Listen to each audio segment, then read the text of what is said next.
officiers, sous-officiers, militaires du rang, mes chers compatriotes, en cette date symbolique du 20 janvier, j'ai une pensée pour les pères fondateurs de notre vaillante armée, et c'est dont les efforts nous valent la grandeur d'aujourd'hui. Il y a 65 ans, naissait l'armée malienne à la suite d'une décision politique forte du président Modibo Keïta de faire évacuer les forces étrangères restées après notre indépendance. Cette date anniversaire demeure donc un moment de communion entre le peuple et son armée. Plus qu'une simple commémoration, le 20 janvier est également un moment d'examen collectif, de conscience, de gratitude profonde à l'endroit de ces braves femmes et hommes qui portent avec honneur et constante les couleurs de la nation, tout en se dédiant à la défense du territoire et à la protection des personnes et des biens. J'ai saisi cette occasion pour m'incliner solennellement devant la mémoire des soldats tombés au champ d'honneur. À leurs familles, nous exprimons la reconnaissance éternelle de la nation. Aux blessés, je souhaite un prompt rétablissement. Officiers, sous-officiers, militaires du rang, mes chers compatriotes,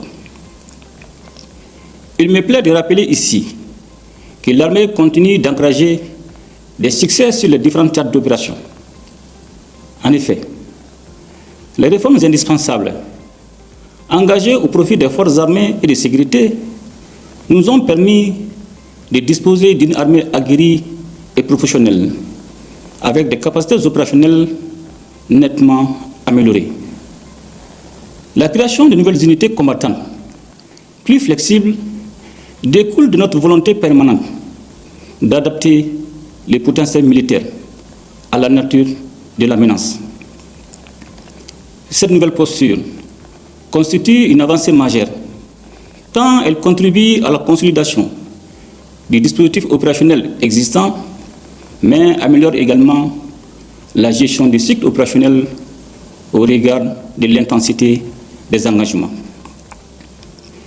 Je salue les efforts du gouvernement pour le maintien du rythme d'acquisition des équipements indispensables au profit des différentes armées.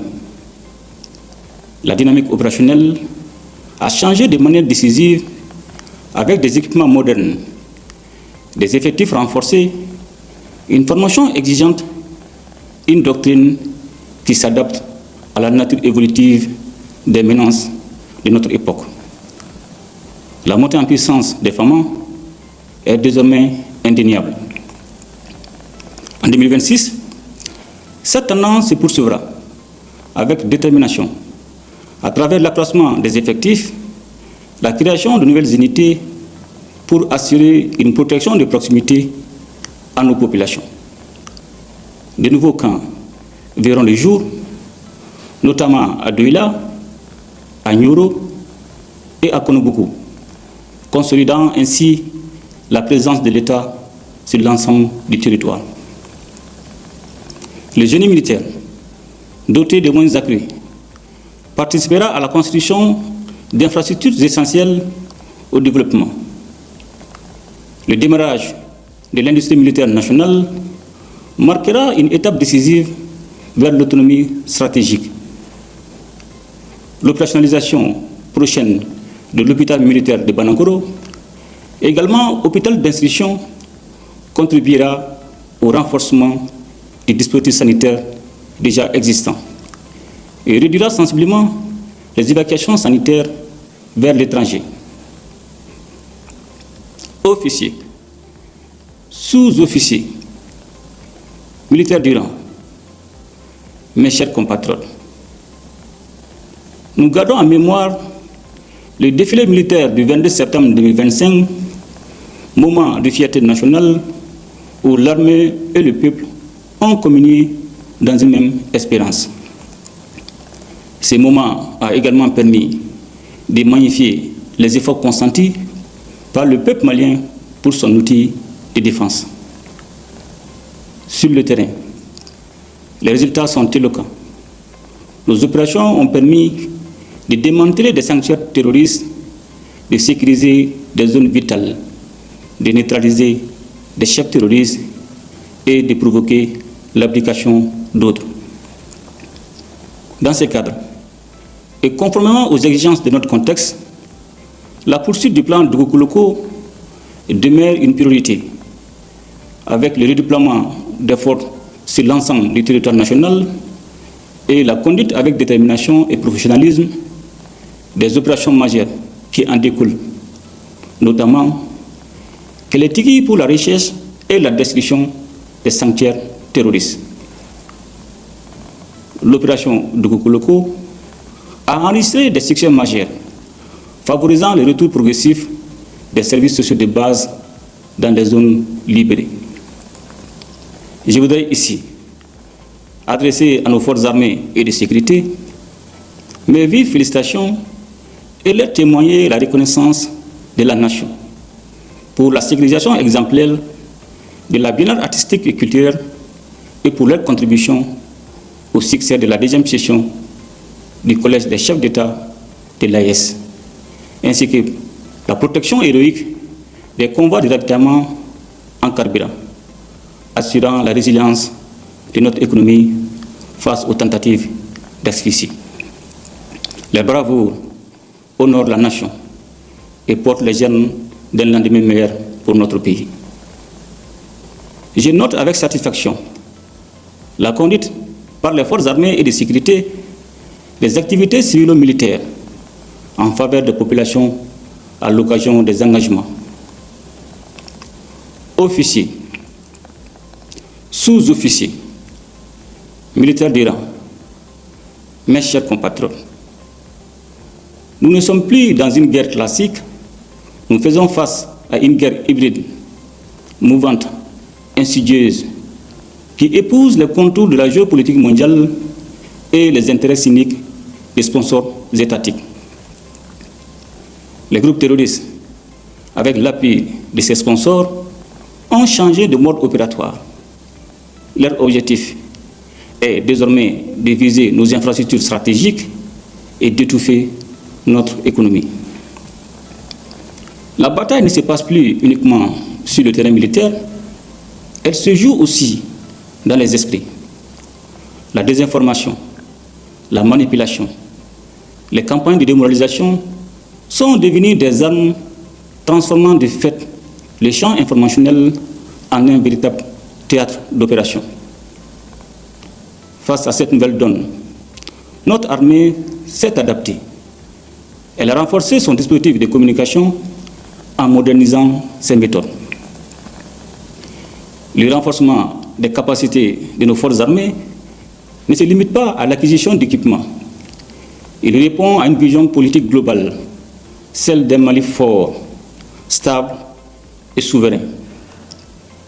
La création d'une web TV et d'une radio au profit des femmes répond à une volonté politique forte, celle de parler directement à notre peuple, renforcer la confiance et mettre fin aux rumeurs et aux manipulations qui cherchent à fragiliser la nation dans ses fondements mêmes. Et j'exhorte par la même occasion tous les acteurs impliqués dans la bataille informationnelle à redoubler d'efforts et de vigilance face à la désinformation et à la manipulation. Sur le plan de la modernisation, la digitalisation de l'administration, avec la finalisation du système d'information de gestion du personnel de la défense, marque une étape décisive vers une gouvernance plus transparente avec une plus grande maîtrise de nos effectifs. Sur cette lancée de modernisation, l'année 2025 a également été marquée par l'organisation à Bamako de la première édition du Salon BAMEX dédié à la défense et à la sécurité. Cette initiative a constitué une vitrine de notre ambition technologique et a servi de cadre de rencontre entre nos forces et les industriels du secteur. en vue de renforcer l'équipement, la formation, le partage d'expériences et la coopération avec des partenaires respectueux de nos choix au service de la lutte contre le terrorisme. Officiers, sous-officiers, militaires du rang, mes chers compatriotes, dans le cadre de la coopération au sein de l'AES, les forces armées et de sécurité ont conduit d'importantes opérations coordonnées avec les pays frères de la Confédération des États du Sahel. La coopération renforcée entre nos forces armées est un levier déterminant pour éradiquer la menace terroriste et répondre aux défis transfrontaliers. L'opérationnalisation le 20 décembre 2025 de la force unifiée de l'AES et la validation des documents stratégiques fondamentaux traduisent notre volonté commune de bâtir une sécurité collective durable, fondée sur la solidarité, l'intégration et l'affirmation souveraine de nos États, conformément à la charte du Liptako-Gourmand et au traité de la Confédération AES. À nos soldats, où qu'ils se trouvent, sachez que vous êtes les gardiens de la patrie. La nation vous regarde. La nation croit en vous. La nation compte sur vous. Elle vous sera toujours reconnaissante. Tout coup porté à l'ennemi, chaque victoire remportée est une lueur d'espoir dans la marche glorieuse de notre pays vers un avenir sûr et une lumière sur le chemin de la pacification totale du pays. C'est sur cette note d'espoir que je vous souhaite à toutes et à tous une très bonne fête de l'armée dans un Mali uni, prospère et pacifié. Vive les forces armées et de sécurité au service de la nation. Ensemble, nous ferons le Mali Koura. Qu'Allah bénisse le Mali et protège les Maliens. Je vous remercie.